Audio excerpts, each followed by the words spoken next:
Hey everybody, it's Harry here. Usually I'm on camera, but in the UK at the moment it's like 1,000,000 degrees and I look shit and I feel shit, so we're just gonna do a voiceover today. Don't worry, I'm doing you guys a favour, trust me. Anyways, Thor, Love and Thunder. Okay, so here we have, I don't know what, like the 28th MCU film, but also the 4th Thor film, Thor 4, more Thor for Thor. And we've got Taika Waititi, who directed Thor Ragnarok, returning to direct this one as well. Love and Thunder takes place after the events of Endgame, where Thor joins the Guardians of the Galaxy. Soon after, he departs from the group and a new threat arises. Thor enlists the help of Valkyrie, Korg, and his ex-girlfriend Jane Foster to fight Gorr the God Butcher, who intends to make the gods extinct. And yes, I read that off IMDb. To be honest, there's kind of not too much to say on this one. I think you look at Ragnarok, you look at the trailers for this one, and you're very much going to understand what you're in for. I've heard that this is quite a divisive film in terms of audience reaction, which I think I get why. First and foremost, this very much plays along the same feeling as Ragnarok. Taika Waititi has done well to carry that same energy over into Love and Thunder. It's the most, I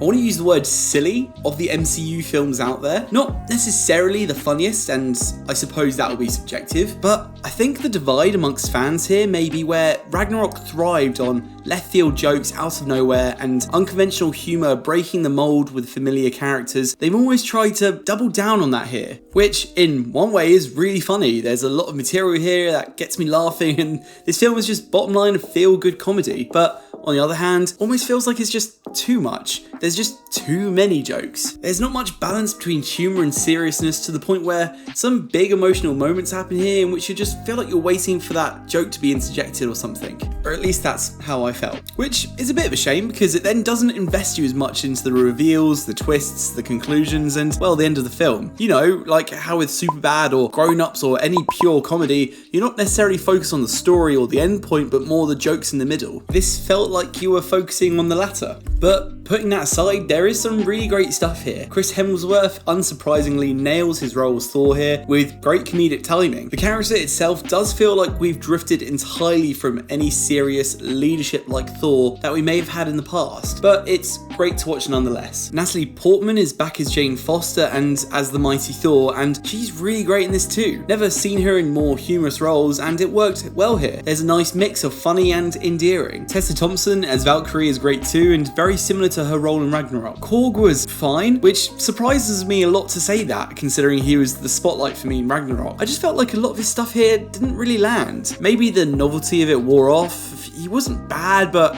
I wouldn't be sad to not see him in a main role again. The big showstopper for me though was Christian Bale as Gorr. I loved him here. He does so well to bring this movie out of that far end spectrum of being too humorous and inconsequential. All his scenes are intense and his design is great. If anything, I would have liked to see more of him being menacing, more murders and fights for him, and, you know, seeing him actually kill gods, being a god butcher. He does, however, bring about one of my favourite parts of the film, which is very stylized and revolves a lot around colour. It's a very original fight, and it gave me similar vibes to that Doctor Strange musical fight. Maybe there's a bit of Disney fatigue going on here with Ms. Marvel, Moon Knight, Obi-Wan, Doctor Strange and Thor all coming out so close to each other. If I remember to take a step back from all of that, I can say that I had a really good time with this, to be honest, and I want to watch this again, and therefore I'm happy to recommend this one. Oh, and I thought the music kicked ass as well. Really fitted well into this movie, and I just loved every track.